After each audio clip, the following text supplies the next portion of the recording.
Sometimes directors make movies that are weird. Quentin Tarantino is renowned for his distinctive filmmaking style, characterized by sharp dialogue, nonlinear narratives, and explosive violence. His early films like Reservoir Dogs in 1992 and Pulp Fiction in 1994 catapulted him into international fame, establishing him as a daring and innovative director. However, his third film, Jackie Brown in 1997, stands apart from the rest of his filmography, presenting a more mature, restrained, and slowly paced narrative, which by his standards is kind of weird. Sometimes a director's weirdest film is their most straightforward film. His two previous films and his next few films don't really match this tone at all, or what we think of when we think of Quentin Tarantino as a filmmaker, which makes Jackie Brown sort of an outlier in his filmography. Before really diving into Jackie Brown, it's really important to understand the meteoric rise of Quentin Tarantino in the early 90s. Reservoir Dogs introduced audiences to Tarantino's penchant for nonlinear storytelling and memorable dialogue. The film was a critical success that gained a cult following, setting the stage for his next project. And of course, we all know what that is. Pulp Fiction solidified Tarantino's place in cinematic history. The film's intertwining narratives, electric soundtrack, and iconic performances earned the Palme d'Or at the Cannes Film Festival and multiple Academy Awards. Pulp Fiction was a cultural phenomenon, influencing a generation of filmmakers and solidifying Tarantino's reputation as a young master of his craft.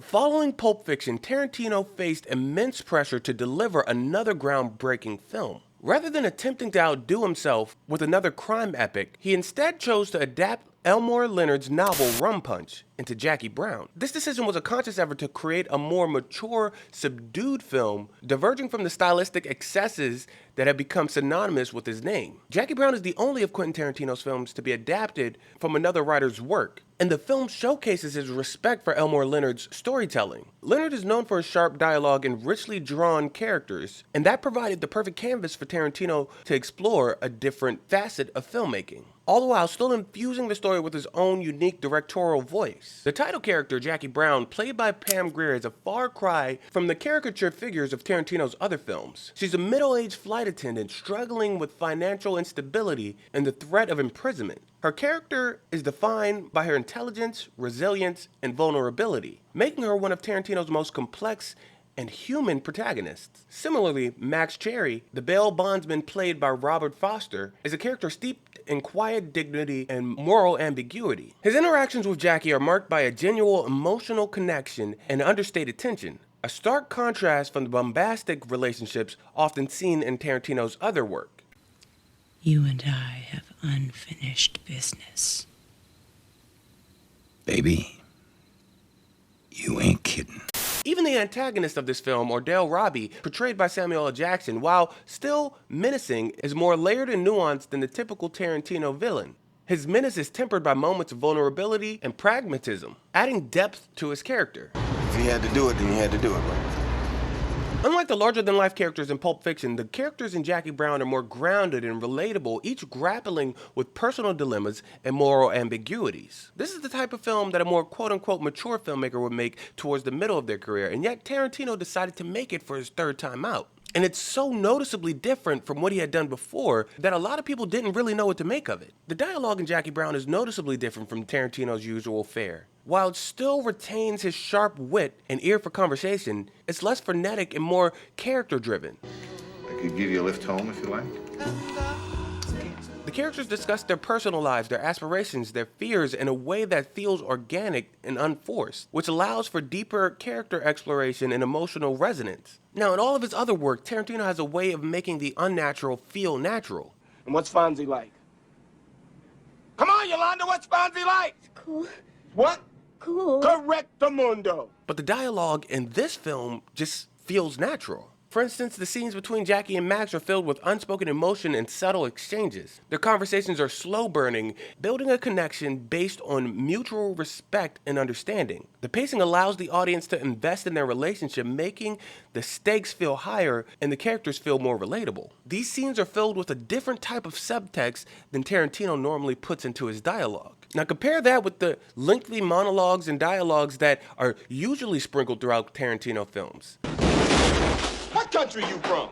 What? What ain't no country I ever heard of? They speak English and what? These conversations are peppered with obscure references often delivered at a breakneck pace, creating a sense of stylized unreality. Characters like Jules and Vincent from Pulp Fiction and The Bride from Kill Bill, the two films that sandwiched Jackie Brown, embody this larger-than-life dialogue and almost gain a cartoonish quality. In Jackie Brown, the dialogue serves to ground the characters in reality. There are fewer moments of over-the-top vibrato and more instances of quiet and reflective, genuine interaction. This change in tone differentiates Jackie Brown from Tarantino's other work, but also enhances its thematic depth and emotional impact. And one of the most striking aspects of the dialogue is its departure from the pop culture-laden, fast-paced dialogue characters that Tarantino loves. I mean, compare this...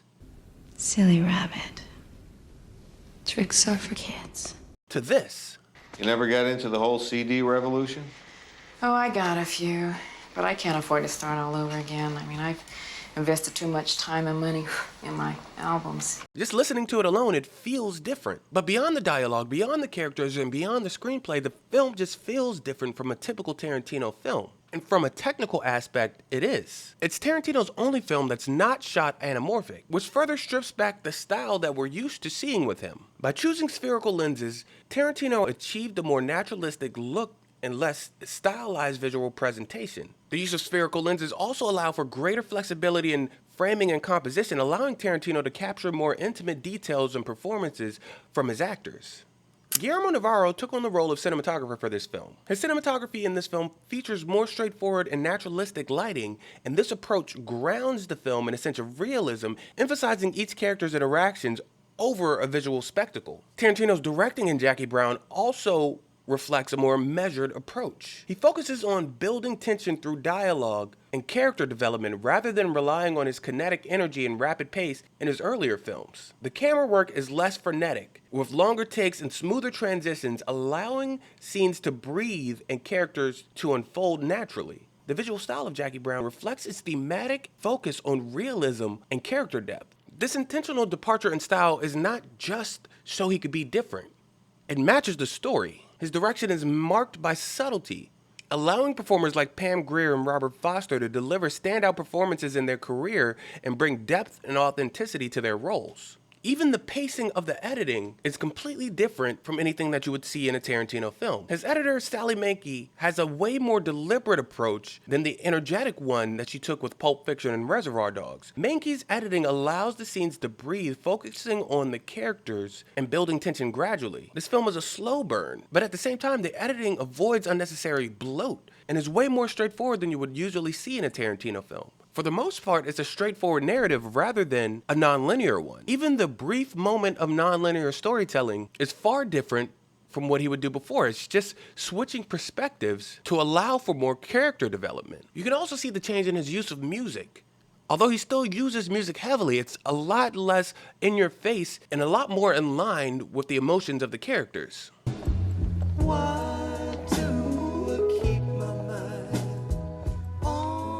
Now, at the time, Jackie Brown was seen as a bit of a failure coming off of the huge success that was Pulp Fiction. But that's just not factually accurate. Jackie Brown made $74.7 million on a $12 million budget, which admittedly is less than the $213.9 million that was made on an $8.5 million budget for Pulp Fiction. But it was a huge success, making more than 6 times its budget back. The film opened to generally positive reviews, but wasn't loved by everyone upon initial release. However, over the years, people have gained a bigger respect for it, and it's now seen as essential viewing in Quentin Tarantino's filmography. What this film did is allowed for Quentin Tarantino to do whatever he wanted to do stylistically moving forward. You see, what a lot of artists and filmmakers get caught up in is trying to recreate the previous successes. Instead of driving in that direction, Tarantino chose to turn the car down a lane that nobody saw coming, breaking him out of the box that people were putting him in his early career, and allowing for future deviations from his style, like Once Upon a Time in Hollywood,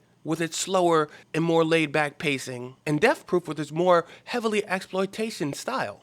Like I said before, sometimes a director's weirdest film is their most straightforward film. Quentin Tarantino was basically showing that he could do anything any other filmmaker could do with this film. He was saying, yeah, I can do my style super well, but watch, I can do this too, which is a great statement within itself for any filmmaker. Jackie Brown is a wonderful film, but it's definitely the most different from all of his works. It was a necessary step to get Tarantino to where he needed to be in his career. And it's a little weird in his filmography.